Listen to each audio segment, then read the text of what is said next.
Alright, so today something a little bit different, something I haven't checked out before. This is something from the Templin Institute about the Helghan Empire from something called Killzone.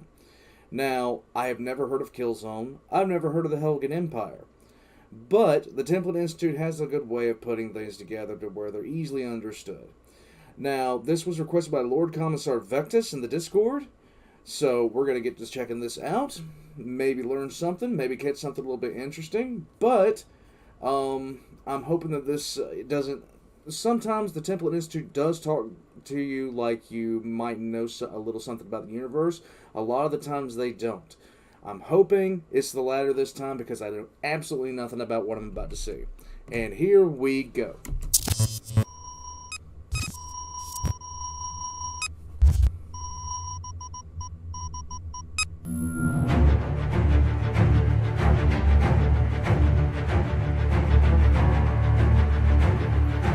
Across the course of human history, great conflicts have been fought that promised to be the war to end all wars. Yeah. Yet every victory brought only humiliation, hardship, and bitter resentment to the defeated. So it was again in 2204 when the shattered remnants of the Helghan administration, forced off the Eden world of Vecta in the aftermath of the First Extrasolar War, were exiled to the brutal and barren planet that was their namesake. From the ashes, however, there arose dreams of a new order, and the Helghan people rallied around the charismatic scholar Visari, whose vision of a new, unbreakable nation captivated millions. Through his leadership, the last vestiges of the old regime were swept away, and in its place, the Helghan marched united in purpose under the banners of the Helghan Empire. At the center of this new nation was an old idea, that the Helghan people had been robbed of the opportunity to prosper from their own labor and greatest success. While exaggerated and simplified for the benefit of state misinformation campaigns, the rhetoric did have a basis in history, one that stretched back to the earliest days of human colonization. In 2111, still reeling from a nuclear war and in terrible need of sustainable resources, Earth's most powerful nations begun a massive campaign to colonize extrasolar star systems. Under the auspice of the United Colonial Nations, or UCN, a fleet of 6 colony ships was dispatched to the Alpha Centauri system, hoping to spearhead the next stage of human civilization. I actually miss this, because the Templin Institute's had a couple of different announcers. I've missed this one in particular. I can't remember her name off the top of my head, but I do miss the way that she would deliver the script and stuff like that. It's nothing against the new guy. I just really got used to the Templin Institute being with her voice. So when I punched it in one day and I heard someone else, I was like, wait a minute, who's this? But, continuing on. Tragedy struck when the ships were lost in an apparent solar flare, and the UCN, economically desperate, auctioned the settlement rights of Alpha Centauri to Earth's wealthiest corporations. Despite allegations of bribery and corruption, the Helghan Corporation, an energy, industrial, and mining conglomerate, won the bidding process.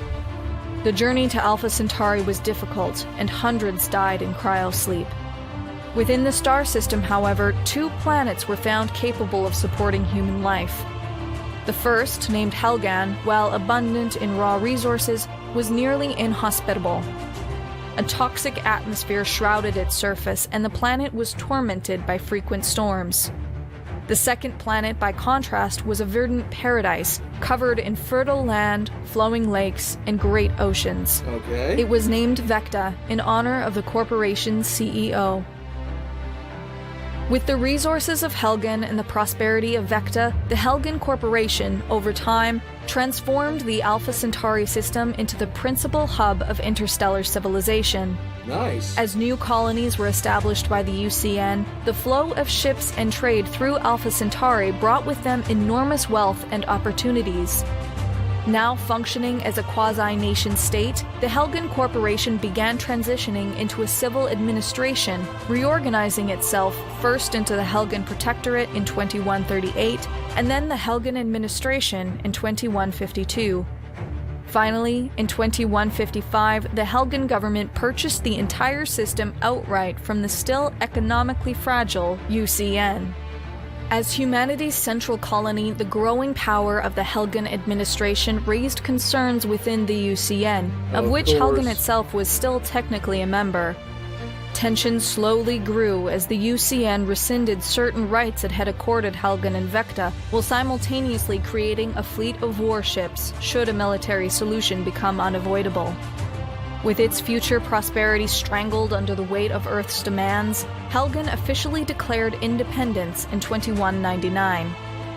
Despite their immense numerical advantage, Helghan forces were, at best, an armed customs service, while in space their picket ships were no match for the ISA's purpose-built warships. The heaviest fighting was over within a year, bookended by acts of terrorism and small skirmishes. In an attempt to quell the lingering fighting and prevent a costly occupation, the UCN assumed governance over Vecta, but allowed the Helghan administration to retain control over Helghan itself, subjected to blockades and restrictions until diplomatic relations could be normalized. Millions of Helghan loyalists departed Vecta for Helghan in the ensuing years, faced with a bleak existence rife with illness, starvation, and hardship.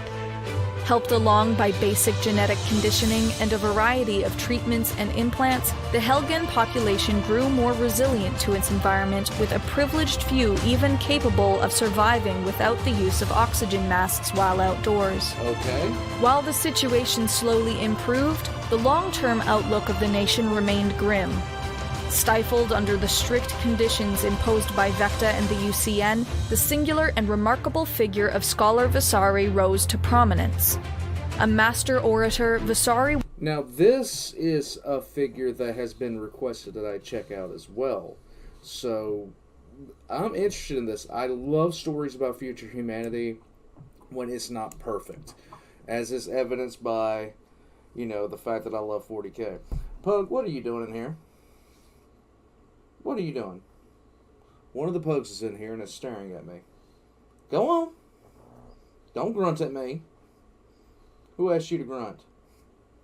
Was the first to give voice to what later became the principal keystone of the Helghan philosophy, that the people of Helghan had been strengthened by their environment and transformed into a superior, extra-human race, the Helghast. Okay. After an apparent attempt on his life, Visari leveraged his public support, and with the help of the military, took part in a successful coup against the Helghan leadership.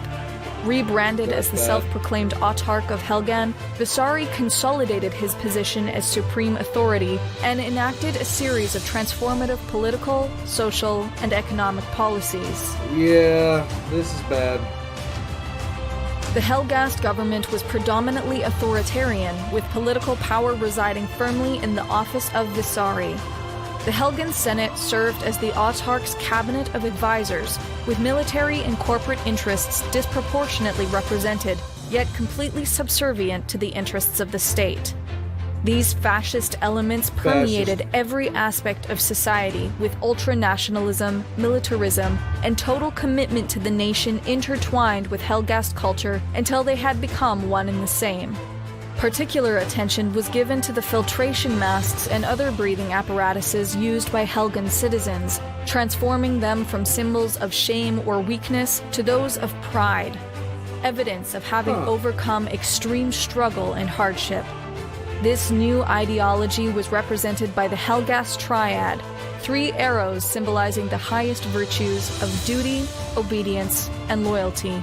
Okay. Even the old languages of Earth, proclaimed outmoded by Visari, were replaced with a new written language designed to dissuade alternative thinking by eliminating... Yeah, that uniform is decidedly pointed. ...certain words and concepts. The government's military-first policy had inflicted substantial adversity upon the people of Helghan, but the massive rearmament programs had achieved a stunning level of success. This is Hitler in space.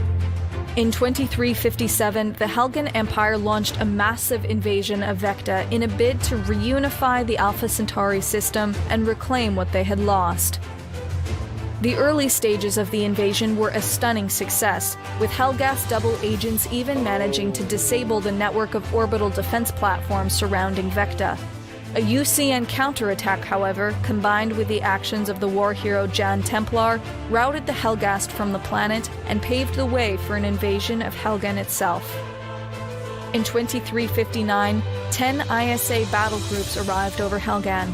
Despite their technological superiority and orbital blockade, the fleet began taking significant losses to new weaponry based on petrocite, a powerful element native only to Helghan.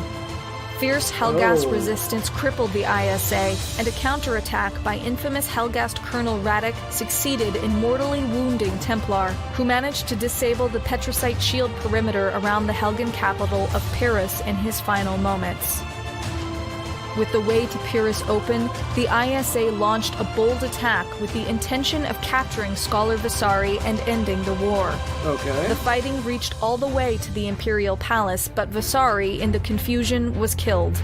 In death, he was transformed into a martyr, and the arrival of Helghan ships kept hidden in reserve destroyed any hopes of a sudden victory. 6 months after the death of Visari, ISA forces on Helghan capitulated, formally ending the war in a status quo antebellum. In the wake of Visari's death, a political conflict. Yeah, this is decidedly pointed as far as what it's aiming to show stuff as, because, if you're a student of history, every single bit of this points to the same thing. Even if you're not a student of history, if you paid attention in world history, you know what this is reference to. Conflict over who would become his successor began dividing the Empire. The two favored candidates were Admiral Orlok, Commander-in-Chief of the Armed Forces, and Johann Stahl, influential chairman of Stahl Arms. When Orlok was named autarch, Stahl refused to hand over several prototype weapons, and Helghan was plunged into civil war. One such prototype was an enormous warship intended to decimate the surface of the Earth with petrocite weaponry, annihilating the UCN leadership in a single stroke. Okay. As fighting raged in orbit, ISA remnants were able to cripple the ship, which then exploded in low orbit. The superweapon's petrocite weaponry ignited a chain reaction which spread across the surface of Helghan, obliterating most of the planet's population. In time, the survivors would be transported to Vecta to live under the governance of a new successor state. But the time of the Helghan Empire was at an end. The Templin Institute investigates nations, organizations, and factions from alternate worlds and realities. If you've enjoyed this video... I don't know this game. This is definitely a game, I think. I'm pretty sure. But I have never played it. But it's essentially Nazis in space. That's what they are. It's Nazis in space. A lot of, you could flip the names around. In fact, when she was talking about how they invaded the other planet, I was about to say, what, they invade Poland? But that's neither here nor there. This was still a good video. I have an understanding of what I'm looking at now. Who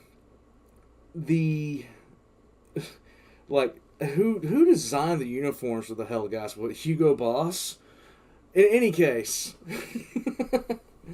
All of the Templin Institute's links are going to be down in the description down below. If you've played Killzone, let me know if it was a good game. Chances of me being able to play it are slim to absolutely none.